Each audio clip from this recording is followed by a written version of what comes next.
Hello and welcome to another video. We're in the woods and today I'm going to be talking to you about a very simple skill that you should learn, and that is how to make bread on a stick. Now, you must always be mindful when you're cooking on a stick or a natural utensil that the wood that you select is not dangerous or toxic in any way. So for example, yew is the most poisonous tree that we have here in the UK. Also, vines like the honeysuckle and ivy are also toxic.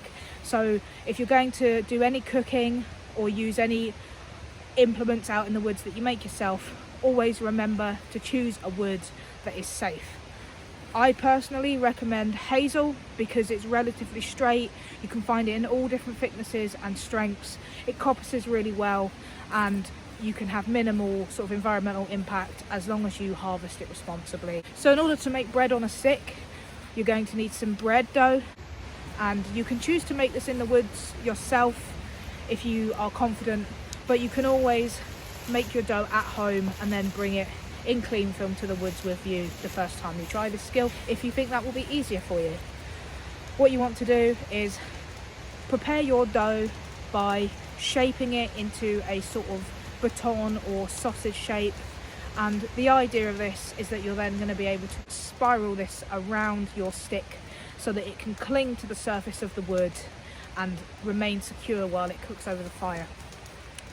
The type of stick that you choose obviously is up to you, but I recommend a really strong sturdy piece of hazel that is a little bit thicker than the diameter of your thumb. It's really important that you remove the bark from the area of the hazel that you are planning to attach your bread dough to, because bark does harbour a lot of bacteria. So by removing the bark, you can mitigate the risk of making yourself ill. The next step is to create a spike at the end of your stick so that it will firmly dig into the ground and stay secure by the fire and won't fall over.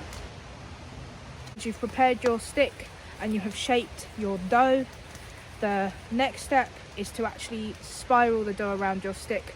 Try and keep it as even as possible, because this will prevent you from having a thin burnt area and then an uncooked or raw area.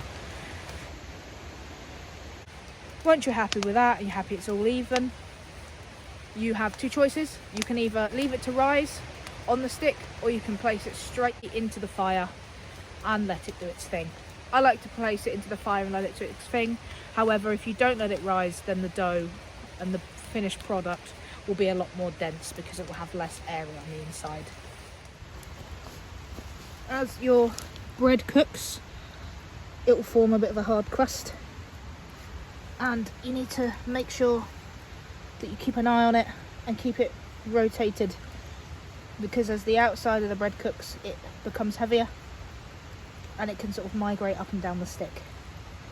So just make sure that you keep an eye on it.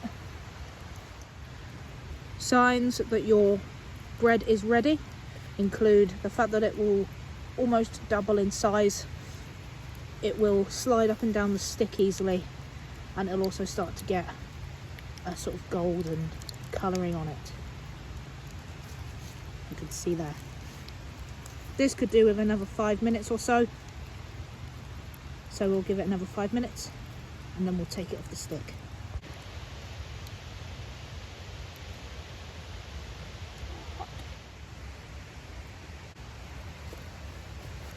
So once your bread is nice and solid and has a nice coloration to it and can easily be moved around on the stick, it is ready. It's really important that you let this cool down before you handle it, because this is absolutely roasting hot, and the last thing you want to do is grab onto it really firmly and then burn yourself out in the woods and have a medical emergency. So be patient, let it cool down, and the cooling process will also help it to release itself from the stick as well. Once your bread is cool, you can remove it from the stick, open it up and put whatever filling you'd like on the inside. So making bread on a stick is a really useful skill, and it's really versatile. You can take the bread off of the stick and you can either slice it open, butter it and add your filling, or you can just use it for dipping in soups and stews, or you can actually fill the tunnel in the bread that was left by the stick with your wild edibles and eat it like a tunnel sandwich effectively. So I hope that this video was useful, and I hope that you now have a better understanding of the process of making bread over a campfire on a stick. Make sure that you are careful if you are going to include any wild edibles. Make sure that you're 100% sure that you know exactly what it is that you're including. Don't eat anything unless you're 100% sure of its ID, and make sure that you use a foraging guide and you consult an expert. Remember, key things are to make sure that you use wood that is not toxic, so avoid yew and avoid toxic vines like honeysuckle and ivy.